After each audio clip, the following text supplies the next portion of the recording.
Buenos días, buenas tardes, buenas noches y bienvenidos a La Llave. En el programa de hoy lo queremos dedicar a Motsoko Peko. Él fue un liberador, uno de los liberadores de Azania, de los luchadores contra el apartheid, de lo que hoy conocemos como Sudáfrica. Hace apenas 2 días se celebró su entierro y creemos que es importante que se recuerde su persona y su legado.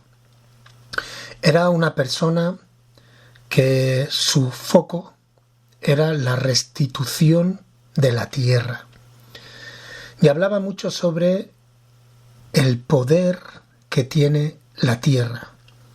Como sabéis, bajo el sistema del apartheid, millones y millones de africanos fueron desplazados de sus tierras ancestrales y fueron depositados en tierras que no son arables, que no se puede hacer agricultura.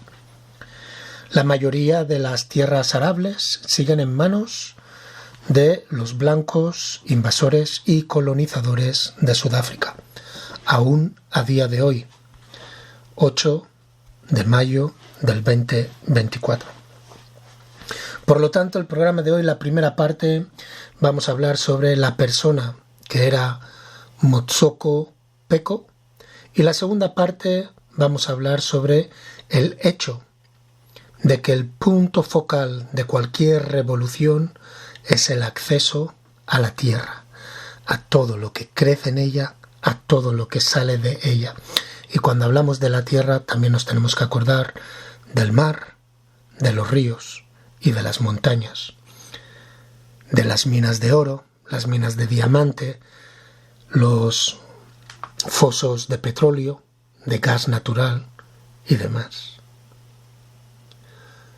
Motsoko Peko nació el 13 de noviembre de 1933 en el seno de una familia rural acomodada de Lesoto.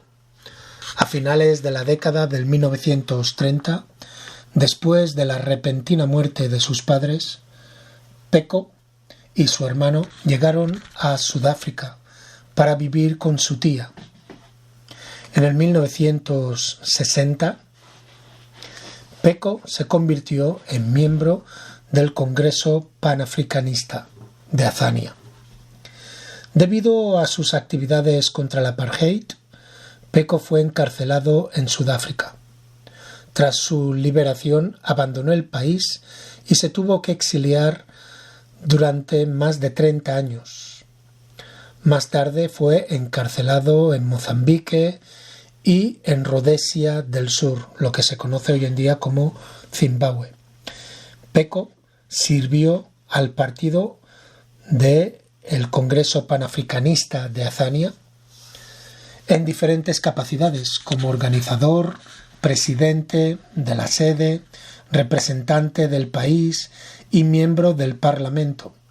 Fue representante del partido ante las Naciones Unidas en Nueva York y la Comisión de Derechos Humanos de Ginebra, además de ser representante de la Organización de las Naciones Unidas. Peko trabajó en el Reino Unido, en Zambia y en Tanzania. Peko tenía licenciatura de UNISA, con especialización en ciencias políticas y teología sistemática, y asignaturas secundarias en sociología e historia. Una licenciatura en Derecho de la Universidad de Zambia, una maestría en Derecho Internacional de la Universidad de Londres y un doctorado en Jurisprudencia de la Universidad de Kensington. En el 1964, Peko cofundó Daystar Publications con una pareja de misioneros estadounidenses, Donald y Faye Smith, en Bulawayo, Zimbabue. En el 1967, Peko se trasladó el Daystar Publications a Zambia, mientras que los Smith lanzaron Daystar Communications en Zimbabue. La guerra civil que estalló en Zimbabue en el 1974 provocó el traslado de Daystar Communications a Nairobi, en Kenia, donde la empresa se habría constituido como organización sin ánimo de lucro en el 1973. Daystar creció y en el 1992 Daystar University College, hoy Daystar University, acogió a sus primeros estudiantes. Peko también fundó y era el presidente de la Asociación de Desarrollo Tokolo, palabra Sozo, que significa libertad, con sede en Sudáfrica. Era un fideicomiso que promovía y publicaba investigaciones sobre el conocimiento indígena de los africanos antes de la colonización y la invasión de los blancos. Peko era abogado de la Corte Suprema en Zambia y Sudáfrica de 1995 al 2003. Peko desempeñó como vicepresidente en 3 gabinetes del Congreso Panafricanista de Azania, conocido por sus siglas en inglés como PAC. En el 2003 fue elegido presidente del PAC y posteriormente se convirtió en el único representante del partido en el Parlamento de Azania de Sudáfrica. Mientras estuvo en el Parlamento, desempeñó varios comités de cartera parlamentaria, incluidos los de Asuntos Exteriores, Seguridad y Protección y Justicia y Desarrollo Constitucional, también el de Cultura, Artes, Ciencias y Tecnología. Durante la Cumbre Mundial sobre el Desarrollo Sostenido, celebrada en Johannesburgo el 26 de agosto al 4 de septiembre del 2002, Peko presentó un documento titulado ¿Puede haber desarrollo sostenible sin que se recuperen las tierras por parte de los pueblos indígenas de África? UNISA, la Universidad de Sudáfrica, ha honorado a Peko con un archivo que contiene muchas de sus propias obras. Peko fue autor de varios libros sobre historia, derecho, ciencias políticas, teología. Algunos de sus titulares incluyen El renacimiento africano salvó al cristianismo, ¿Quiénes somos los africanos? Nombres e identidad indígena. Otro título es La religión africana redescubierta. Otro título, El cristianismo a través de los ojos de los africanos. Otro título, Mis altibajos, un cristiano negro en el sur de África. Otro título, La iglesia primitiva en África. Otro título, Apartheid, la historia de los desposeídos. Ahí ya empezamos a tocar el tema de la tierra. Otro título es Sudáfrica, traición a un pueblo colonizado, cuestiones de derecho internacional de los derechos humanos. Otro libro era La traición de un pueblo colonizado. Otro título era La tierra es nuestra, el legado político de Mangaliso Sobukwe. Otro título era La tierra es dinero y poder. En este título es donde vamos a basar nuestra segunda parte de este programa. Otro título, La verdadera historia de Shepherdville debe ser contada. Otro, Cómo los africanos pueden recuperar el poder perdido. Otro, La historia de Robben Island debe ser preservada. Los prisioneros de Robben Island hablan. Otro título, El lado oculto de la política sudafricana. Otro título, Cómo la Carta de la Libertad traicionó a los desposeídos.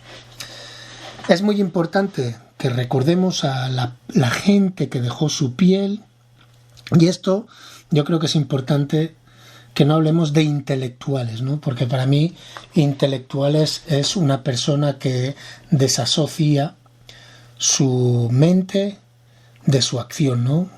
Son gente que piensa mucho pero tienen poca acción, desde mi punto personal de vista.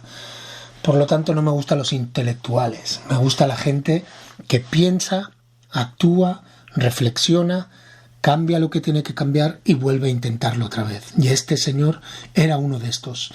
Pasado muchos años en la cárcel, luchó contra el apartheid, volvió a Sudáfrica, fue presidente del PAC y fue un panafricanista que se sostuvo siempre en sus principios panafricanistas, de la unidad del ser africano. Bueno, en este punto me gustaría dejaros con el primer descanso musical y a la vuelta empezamos a hablar sobre la cuestión de la tierra. We're going to close by singing the African national anthem, Nkosi Sikelel' Africa. God bless Africa.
Bienvenidos de vuelta a la llave. ¿Cómo comenzó la bomba de relojería?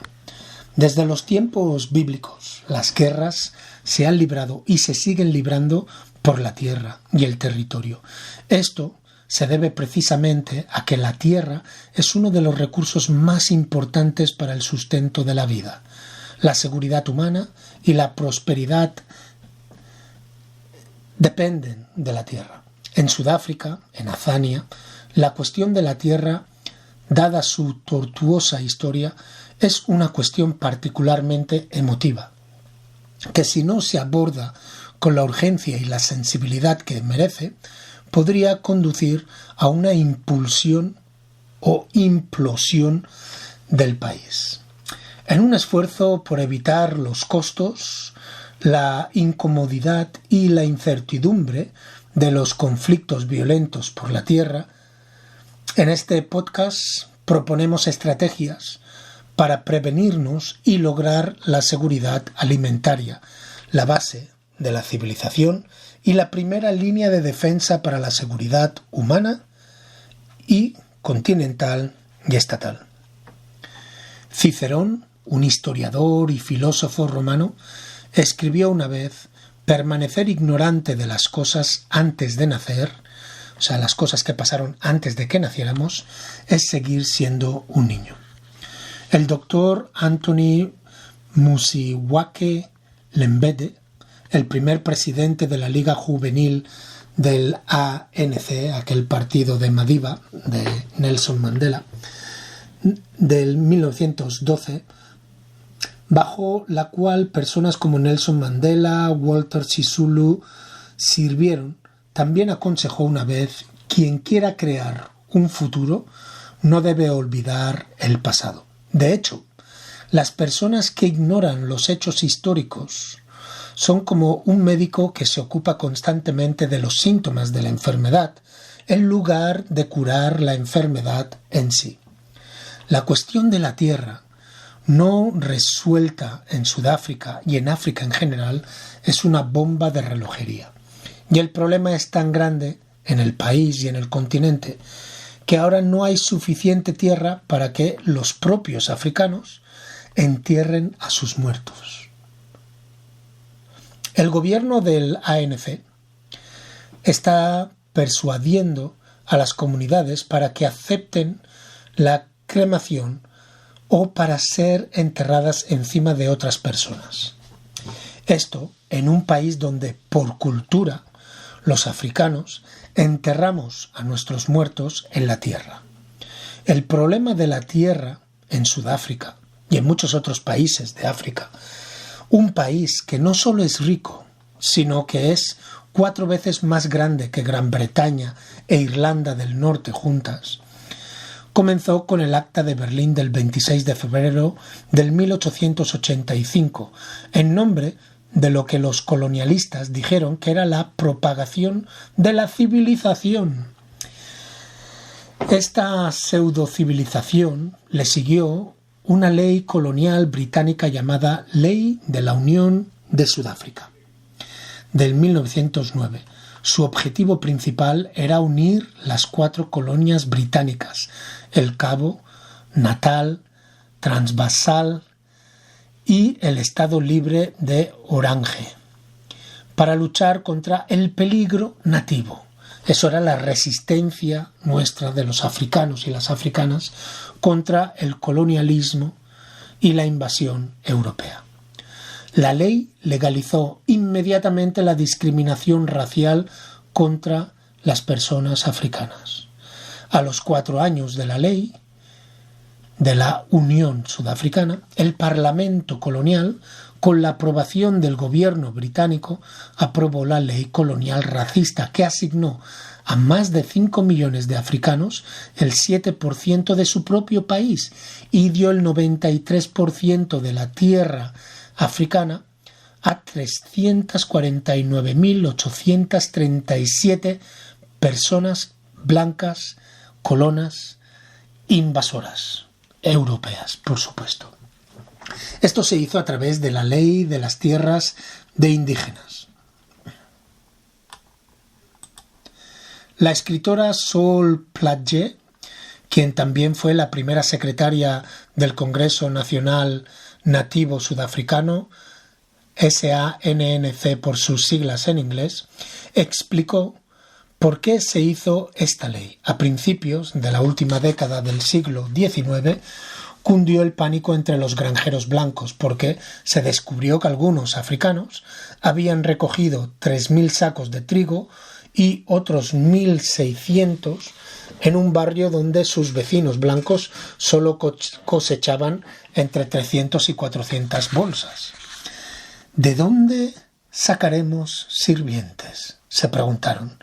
Si se permite que los cafres, nigas, negratas, es el tono despectivo que utilizaban los afrikaners, dijeron, esto es, como se dice, quotations, esto es verbatim, lo que decían.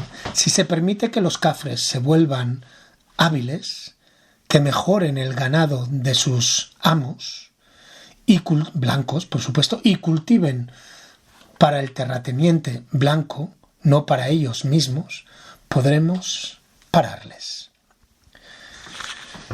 Esto es un punto muy importante que entendamos, ¿no? Tanto la ley de tierras indígenas y la ley de la Unión Sudafricana. Son 2 leyes que permitieron el desplazamiento total de más de 5 millones de africanos. Y para que nos entendamos, de africanos negros, cediendo más del 93% de las tierras, y encima las tierras arables, a tan solo unos 350.000 colonos. 7% de las tierras que dieron a los nativos eran tierras no arables. Proseguimos. Las negaciones y Jan Smuts. Quien no conozca a Jan Smuts, sobre todo con todo lo que está pasando ahora en Palestina y en Israel, y Palestina ocupada, enteraros un poquito quién es Jan Smuts, porque os va a interesar muchísimo. Hay muchas negaciones sobre el despojo de tierras del pueblo africano en Azania, Sudáfrica. Pero hay algunas personas blancas que han sido honestas suficientes al respecto. Sorprendentemente, uno de ellos es Jan Smuts, el ex primer ministro de la Azania, Sudáfrica, del apartheid. Decía lo siguiente: el error que hemos cometido en Sudáfrica en el pasado fue nuestro fracaso al no reservar suficiente tierra para el futuro de los nativos en rápido crecimiento, confesó en un libro en el 1930. El libro se llama J.C. Smuts, Africa and Some World Problems. En junio de 1955, a pesar de la abrumadora evidencia de la disposición de tierras coloniales al pueblo africano, surgió la Carta de la Libertad, que Zephania Motsompeng, una veterana de la lucha de la liberación africana en Azania, Sudáfrica, calificó de notoria. El jefe Albert Luthuli, que fue presidente del ANC en el 1912, escribió en su libro Let My People Go: la Carta de Libertad está abierta a la crítica. Solo puedo hablar vagamente sobre los preparativos que lo precedieron. El resultado es que las declaraciones es desigual. La Carta de Libertad dividió el movimiento de liberación. Los panafricanistas rechazamos completamente el preámbulo de la Carta. Sobukwe, el que fuera un gran luchador por la libertad de Azania y de África en general, lo llamó un fraude colosal jamás perpetrado contra el pueblo explotado y degradado. Llevaba claramente el sello de su origen. Es producto de la mentalidad esclavista y de la orientación colonialista. Más tarde se supo que el objetivo principal de la Carta de Libertad era descarrilar la cuestión de la tierra, y lo logró, porque en el 1955 el ANC había abandonado por completo la cuestión de la tierra. En el 1991 las negociaciones del ANC con CODESA, Convención para una Sudáfrica Democrática, ayudaron a crear la nueva Sudáfrica, con el 87% de la tierra todavía en manos de la minoría blanca. Por lo tanto, es interesante que solo en el 2015 es cuando los negros indígenas africanos ni siquiera pudieron encontrar un lugar para enterrar a sus muertos. El presidente de la nueva Sudáfrica de entonces, liderada por el ANC, planteó la cuestión de la tierra. Sin embargo, el despojo fue heredado del gobierno del apartheid hace más de 30 años, en un país lleno de campos de oros y diamantes. Sin embargo, acosado por millones de personas empobrecidas, desterradas, sin tierras, que resultaron ser todos y todas negros sudafricanos. La cuestión de la tierra, por lo tanto, se debe de examinar desde una perspectiva holística y se recomienda una solución beneficiosa para todas las personas indígenas. Un enfoque holístico implica situar la reforma agraria en el marco más amplio del desarrollo sostenible, mientras que una solución en la que todos ganan significa que las partes en conflicto tienen que llegar a un acuerdo y aprender a vivir juntas y en paz. Reconciliar los intereses divergentes de las principales partes interesadas requiere un delicado equilibrio entre la búsqueda de la justicia y la necesidad de la paz. Ambos objetivos, deseables pero a menudo incompatibles, sobre todo si tenemos un marco panafricanista revolucionario. Por lo tanto, en este podcast concluiremos subrayando la importancia de revolucionar no solo las estructuras económicas, financieras de Azania a través de restablecer la propiedad de la tierra a manos de los indígenas, sino también revolucionar la agricultura y aprovechar la ciencia y la tecnología para garantizar la seguridad alimentaria en un entorno difícil. La tierra es poder y riqueza. Así nos lo decía nuestro gran luchador Motsoko. El Estado colonial, como en gran parte de África, desempeñó un papel central en el despojo de tierras de los indígenas africanos y africanas y su posterior proletarización, a instancias de la clase capitalista emergente que quería mano de obra barata. El Estado colonial utilizó medidas y legislación extraeconómicas para despojar a nosotros, a los nativos africanos, de sus tierras y obligarnos a trabajar como asalariados en minas y fábricas, al igual que pasó en Guinea Ecuatorial, al igual que pasó en todo el continente africano, al igual que pasó en Abya Yala, lo que algunos llaman Latinoamérica. Antes del colonialismo, los africanos poseíamos casi toda la tierra en Sudáfrica, pero después de la Ley de Tierras Nativas del 1913, que reservaba alrededor del 85% de la tierra para los blancos, los africanos nativos poseían menos del 13% de la tierra. Y como señalan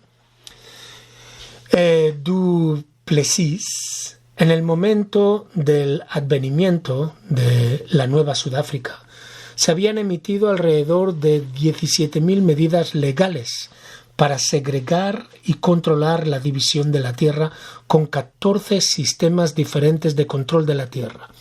El despojo de tierras provocó desequilibrios raciales, desequilibrios económicos y desequilibrios de poder político que persisten más de 3 décadas después de las primeras elecciones democráticas en Azania, en Sudáfrica.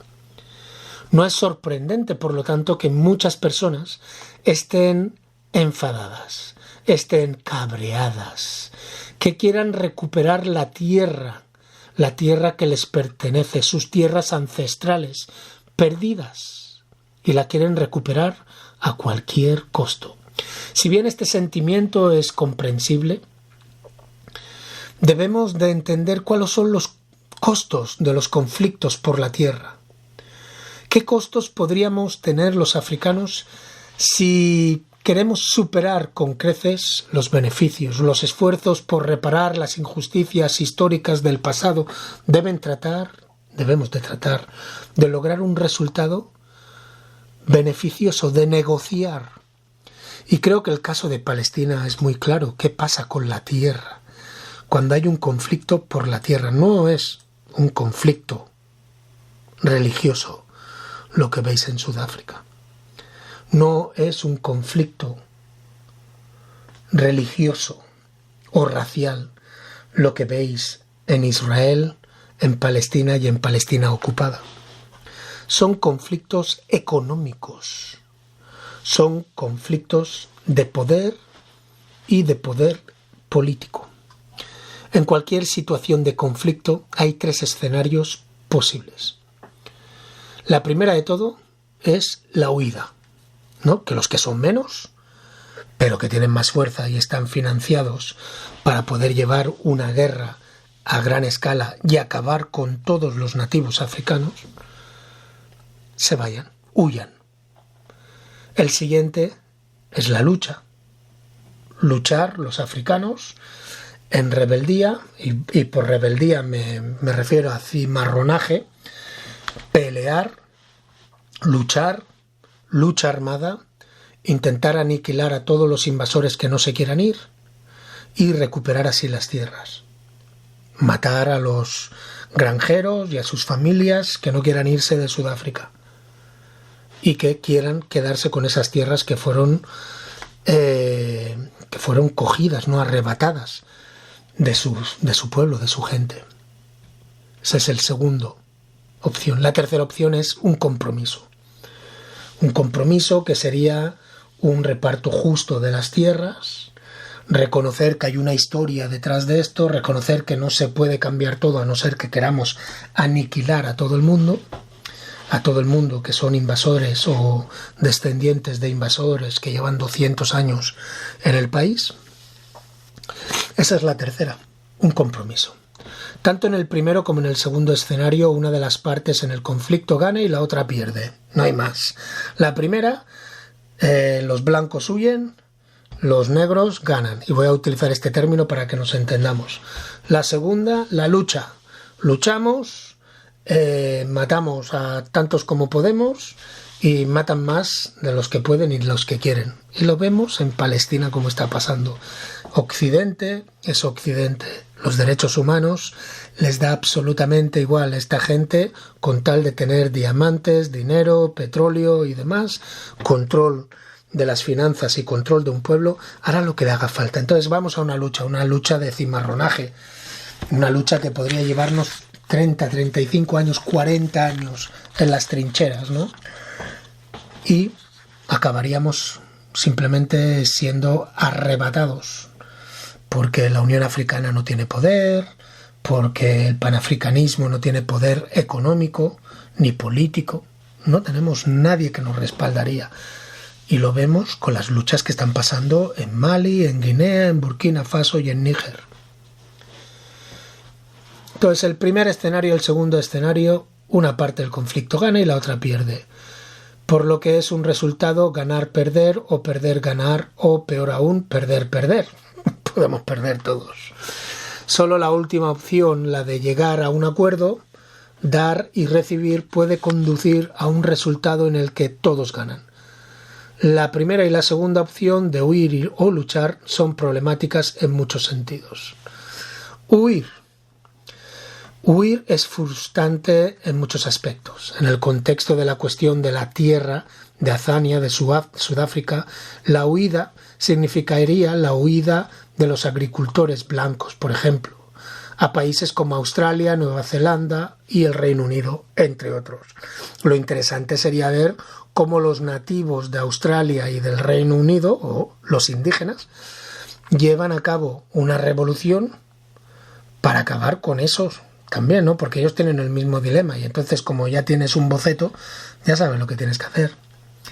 En primer lugar, esa huida priva al país de los conocimientos que puedan tener esos granjeros, de la tecnología. Eso lo hemos visto en el caso de Guinea, la que conocemos como Guinea-Conakry. Cuando se fueron los franceses, se llevaron la maquinaria, quemaron los campos, envenenaron las aguas, mataron a todo el ganado, se llevaron hasta las paredes, quemaron oficinas, se llevaron todo el equipo, dijéramos, de mecanografía y demás, destrozaron la administración. O sea, eso te lo pueden hacer, ¿no? Si tú intentas acabar con ellos, ellos acaban con una estructura que tú deberías de empezar de cero y te podría llevar muchos años. En segundo lugar, las cosas podrían ser peores en el país de acogida para ellos, ya que los migrantes suelen ser objeto de hostilidad por parte de las comunidades locales. Alternativamente, la huida significaría que el gobierno no tomaría medidas para abordar directamente la cuestión de la tierra. Este es un desarrollo insostenible que puede obligar a los que están desterrados en Azania a tomar el asunto en sus propias manos e invadir las granjas de los blancos. El segundo punto sería la revolución, la lucha armada. Cuando uno lucha, pierde o gana, o hay un punto muerto. Cuando se pierde, como lo demuestran ampliamente los numerosos casos de gente vencida en la historia, como es nuestro propio caso, el destino está a la merced del vencedor, porque el poder tiene razón. Si bien el atractivo de la victoria impulsa a muchos a luchar, los casos de victorias completas son raros. La mayoría de las veces la victoria ha sido una victoria pírrica, es decir, una victoria obtenida a un costo demasiado alto, perder 11 para conseguir 7, por así decirlo. En cualquier caso, la victoria tiende a conducir a una paz negativa, a una paz del cementerio, que no es sostenible, ya que se basa en el miedo y en la desconfianza del que nos ha ganado. Y ya digo que nos ha ganado, porque ahora mismo los africanos, las personas africanas, no estamos preparados para llevar una lucha armada contra Occidente. No que no podamos, no estamos preparados, no tenemos las estructuras. Mira lo que pasa en Mali, Níger, Burkina Faso y Guinea. Y Mali no se está apoyando esa lucha desde la Unión Africana. No vemos a ciudadanos yendo ahí a apoyar, igual que ves en la lucha en Ucrania contra Rusia o Rusia contra Ucrania, que ves gente de ambos lados, que va de todos los países, van a apoyar a un lado o al otro. Eso no lo ves aquí, no lo ves en África. Con respecto a la cuestión de la tierra en Sudáfrica, la opción de la lucha significaría redistribuir la tierra sin compensación. Si esto sucediera, lo más probable es que los granjeros blancos contraatacaran, posiblemente utilizando cualquier medio posible y muy probablemente con el apoyo de Occidente. Recordemos, cuando hablamos de Occidente hablamos de los países mayoritariamente blancos. Un conflicto violento o sanciones supondría una enorme carga para la economía del país, que está ya en dificultades. La cuestión es que en un enfoque de confrontación, la cuestión de la tierra, ya sea correcta o incorrecta, puede tener graves consecuencias socioeconómicas y políticas no deseadas. Un resultado en el que todos ganan. Eso parece muy bonito. Y creo que tenemos que desasociarnos de lo emocional, ¿no? Y ser racionales. Un resultado beneficioso para todos es una situación en la que los principales protagonistas de un conflicto reconocen la inutilidad de la lucha y la imposibilidad de una victoria total y por lo tanto acuerden un resultado mutuamente beneficioso basado en el compromiso, es decir, dar y recibir. Para que se materialice una solución en la que todos salgan ganando, los principales protagonistas deben estar dispuestos a negociar, comprometerse e incluso empatizar con su enemigo. En otras palabras, la teoría de la resolución de conflictos en la que todos ganan se basa en el interés propio ilustrado y racional y se basa en el pragmatismo más que en la ideología. Una solución de compromiso de la cuestión de la tierra implica compartir la tierra con granjeros blancos, en lugar de desalojarlos. Los beneficios obvios de este enfoque son muchos, incluyendo evitar la interrupción de la producción de alimentos, promover la reconciliación racial y que los nuevos agricultores africanos autóctonos tal vez aprendan algunos trucos del oficio de los agricultores establecidos. Si se acepta esta idea de compartir y vivir juntos, entonces la siguiente gran pregunta es ¿cómo demonios vamos a hacer esto? ¿Cómo vamos a permitir que los blancos se queden con parte de las tierras? ¿Cómo vamos a permitir ese concepto de aprender del blanco? En cierta manera vemos un capataz y un trabajador. Bueno, en este punto os dejamos el segundo descanso musical y a la vuelta hablaremos sobre esta estrategia de cómo podríamos llegar a algo más sensible. Most of my Latino and black people who are struggling to get food, clothes, and shelter in the hood are so concerned with that philosophizing about freedom and socialist democracy is usually, unfortunately, beyond their rationale. They don't realize that America can't exist without separating them from their identity. Because if we had some sense of who we really are, there's no way in hell we'd allow this country to push its genocidal consensus on our homelands. This ignorance exists, but it can be destroyed. Niggas talk about change and working within the system to achieve that. The problem with always being a conformist is that when you try to change the system from within, it's not you who changes the system, it's the system that will eventually change you. There is usually nothing wrong with compromising a situation, but compromising yourself in a situation is another story completely. And I have seen this happen long enough. in the few years that I've been alive to know that it's a serious problem. Latino America is a huge colony of countries whose presidents are cowards in the face of economic imperialism. You see, third world countries are rich places, abundant in resources, and many of these countries have the capacity to feed their starving people and the children we always see digging for food and trash on commercials. But plutocracies, in other words, a government run by the rich, such as this one, and traditionally oppressive European states, force the third world into buying overpriced, unnecessary goods while exporting huge portions of their natural resources. I'm quite sure that people will look upon my attitude and sentiments and look for hypocrisy and hatred in my words. But my revolution is born out of love for my people, not hatred for others. Bienvenidos de vuelta a la llave. Seguimos con el tema de recordando el legado de Motsoko, el cual fuera un luchador por la libertad en Azania. Azania es el nombre nativo de lo que mucha gente conoce como Sudáfrica.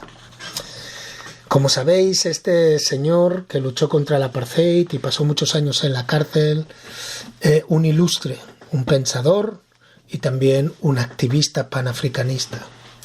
Su mayor enfoque era la tierra. Vamos a ver cómo se podría repartir la tierra y qué podríamos hacer con los invasores blancos que siguen controlando más del 80% de las tierras en Azania, Sudáfrica. Podríamos tener nuevos criterios de selección de agricultores.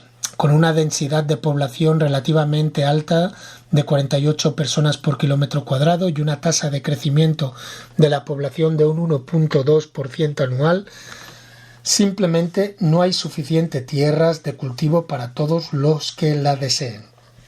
Dar tierras a los pobres sin tierras puede ser algo muy popular. Sin embargo, sin las habilidades de los insumos adecuados y la pasión por la agricultura, esto podría conducir a la escasez de alimentos, a la desertificación, a la caza furtiva y, en última instancia, a la inestabilidad política. El punto es que cultivar no es fácil, no es un paseo por el parque. Incluso si tienes una maestría en agricultura, necesitas aprender aspectos prácticos de la agricultura. Eso lo señaló el director de la Fundación Future Farmers South Africa. Levantarse a las 4 de la mañana para ordeñar y limpiar no es fácil y, de hecho, algunos aprendices se dan por vencidos. Por lo tanto, la tierra comercial no debe asignarse a todos los que la deseen, sino a aquellas personas con un potencial demostrable para usarla productivamente, alimentar a la nación y garantizar la seguridad alimenticia. A los sin tierra se les podían asignar pequeñas parcelas para la agricultura de subsistencia, con la posibilidad de demostrar que pueden acceder a la agricultura industrial. El otro es el sistema de propiedad de la tierra. La naturaleza del sistema de propiedad de la tierra influye en la productividad y el acceso a los préstamos bancarios. ¿Tendrá el nuevo agricultor contratos de arrendamiento y o títulos de propiedad que podrían utilizarse como garantía para acceder a préstamos bancarios? ¿Deberían las granjas funcionar como cooperativas o deberían ser administradas por escuelas de capacitación agrícola como granjas estatales? ¿Cuál es el caso de la equidad de género en la propiedad de la tierra? ¿Las mujeres son mejores agricultoras? ¿Qué debería priorizarse?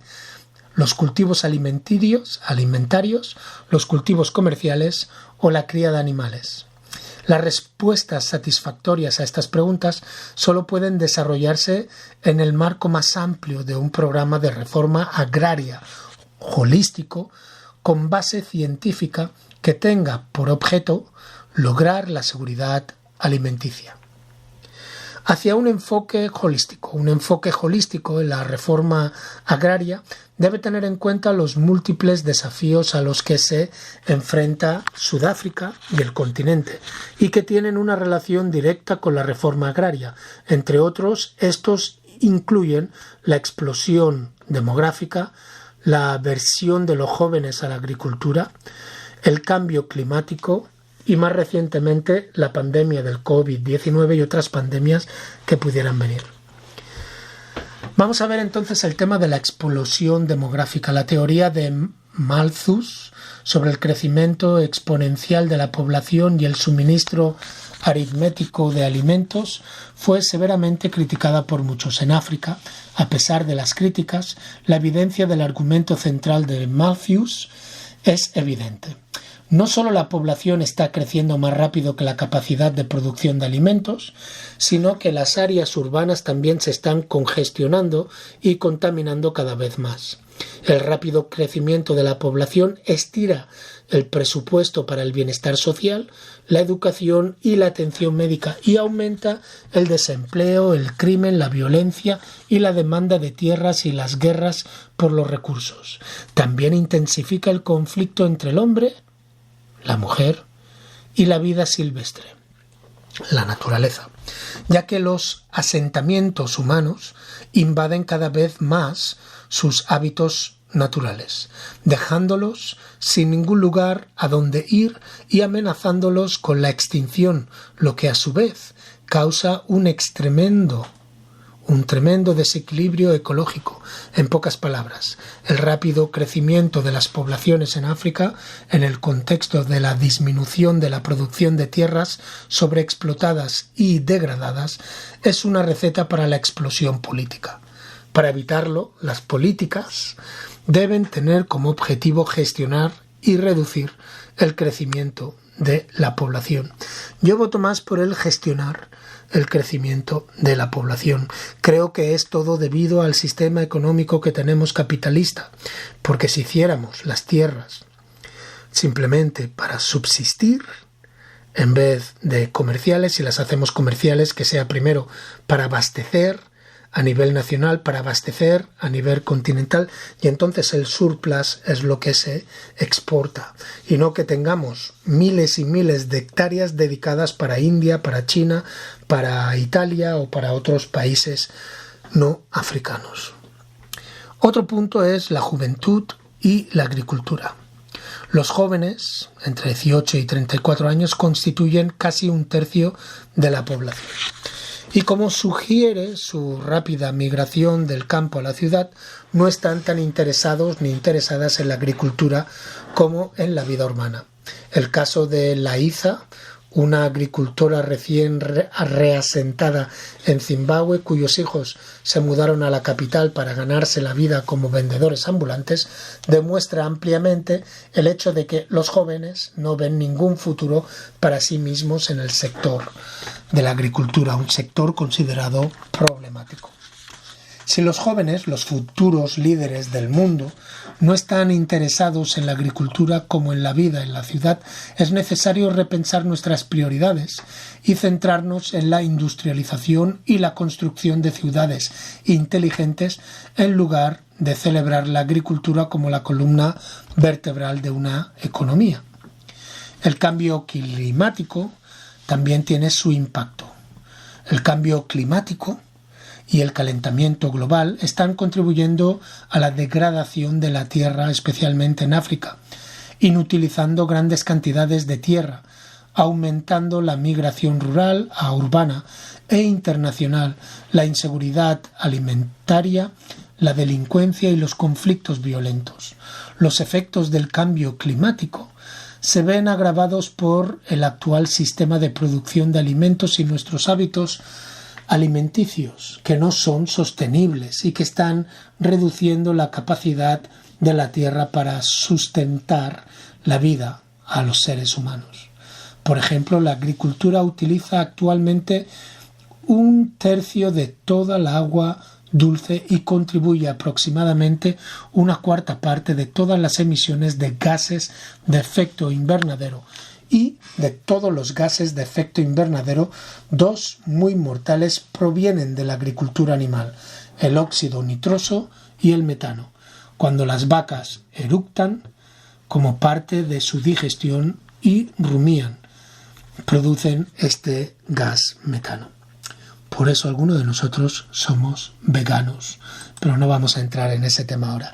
Os voy a dejar con el tercer descanso musical y a la vuelta entraremos en la recta final de este programa dedicado a Motsoko.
Bienvenidos de vuelta a la llave. Entonces, ¿qué vamos a hacer con tan triste perspectiva de futuro? ¿Qué es lo que se puede hacer?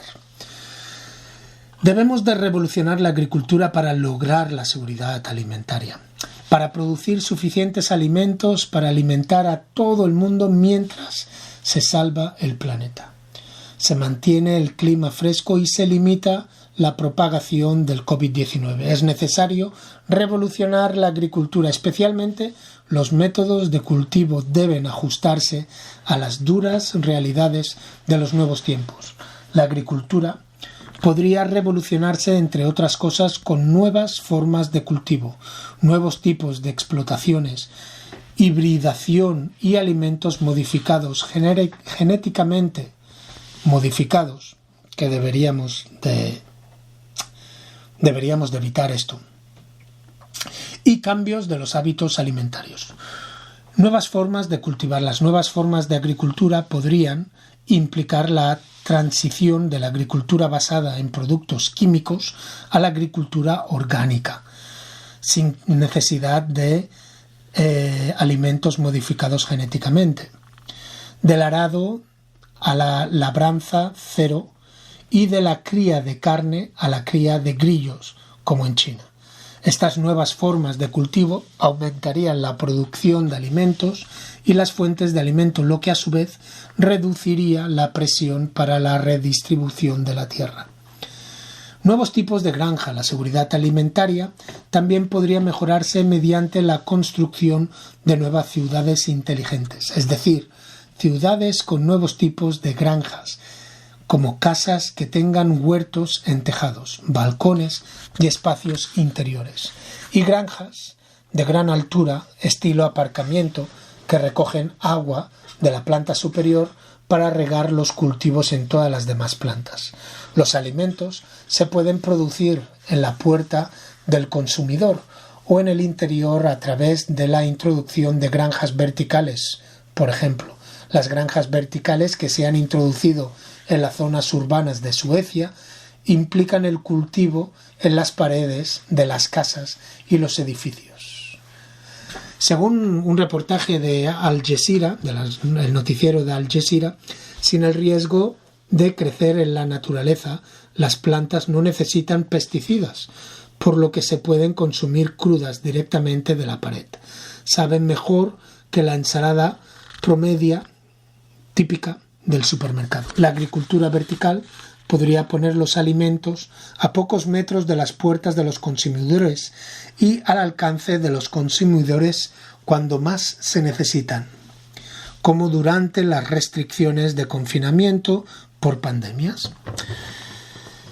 Otro punto a tener en cuenta son las ciudades inteligentes. La construcción de ciudades inteligentes implica el uso de espacios vacíos en las ciudades para la producción de alimentos, así como la introducción de granjas de pisos de gran altura, cultivos de interior de jardines en azoteas. La construcción de ciudades inteligentes en todo el país mejoraría la seguridad alimentaria y transformaría a los urbanitas de consumidores pasivos en productores activos y por lo tanto reduciría el crimen.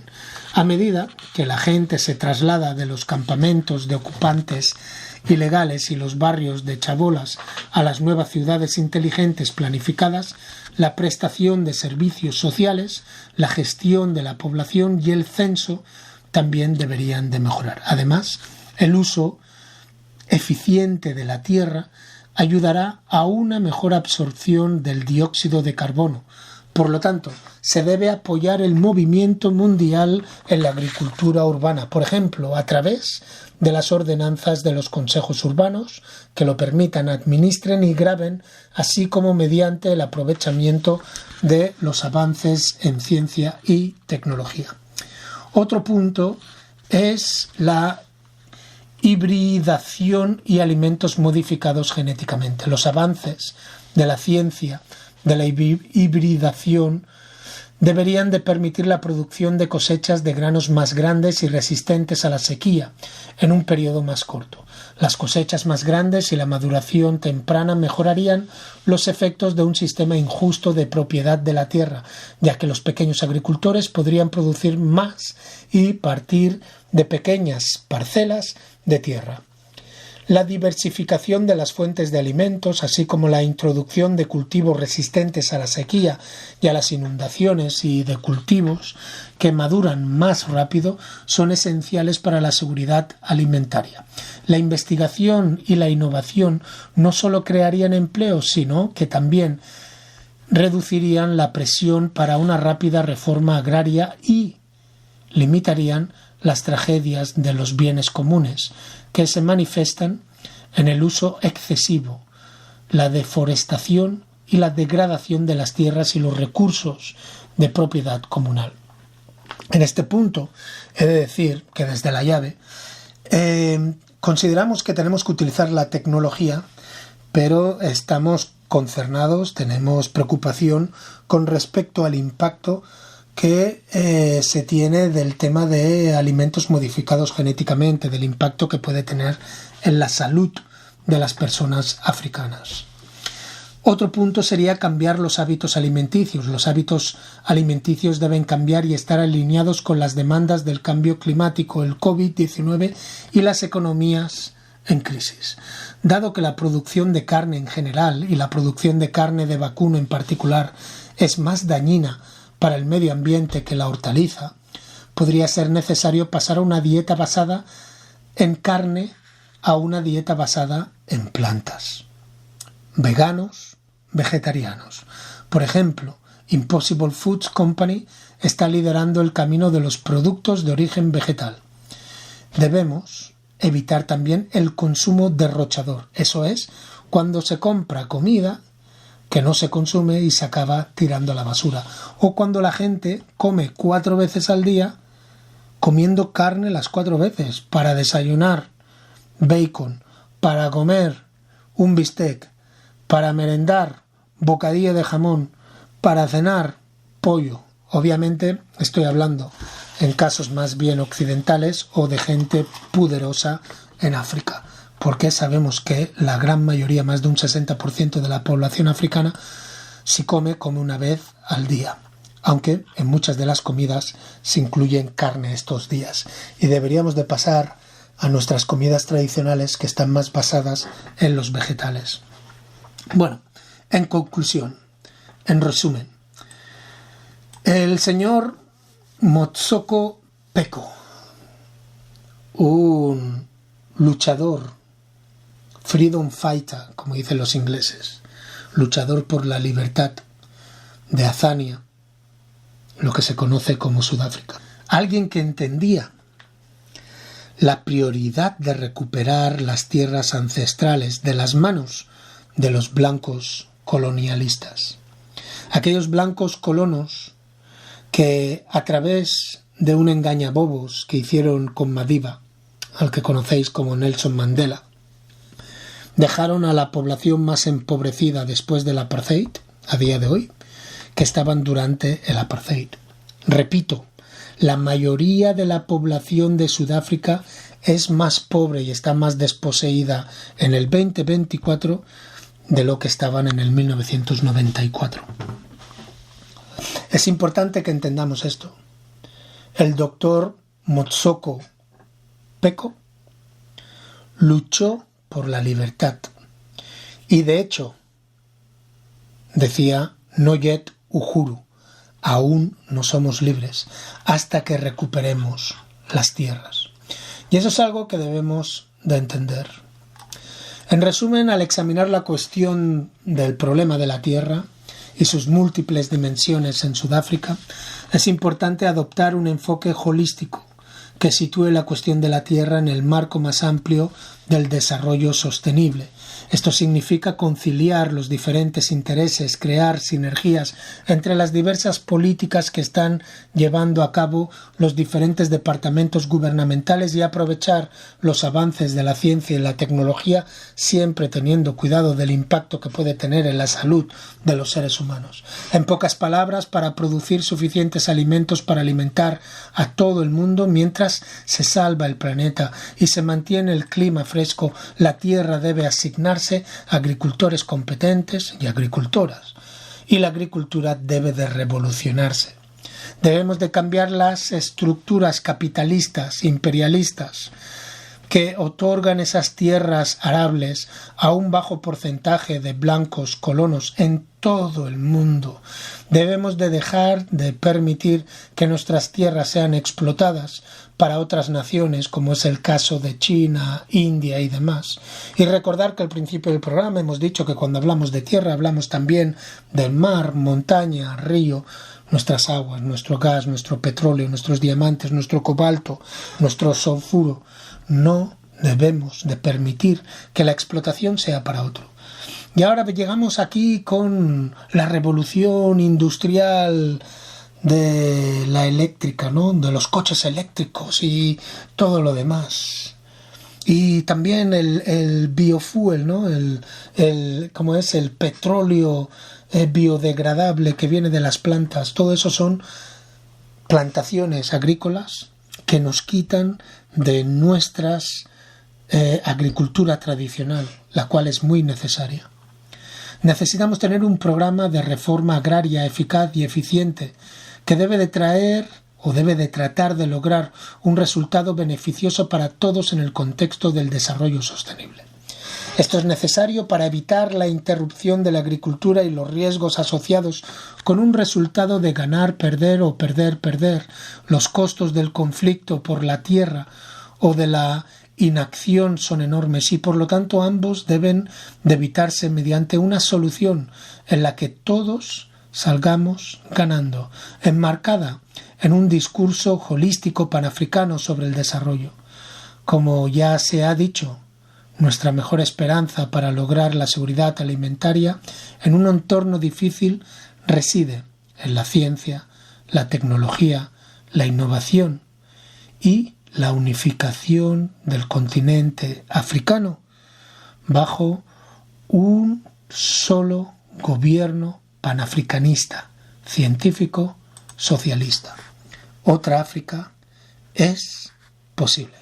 Ya sabéis dónde encontrarnos, okenvensue@gmail.com, okenvensue, la llave Zank Cristia en Facebook y si no en mis perfiles personales Zank Ezim en Instagram y en Facebook. Y recordar, otra África es posible. Que viva para siempre el legado del Dr. Motsoko Peko.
Mexico.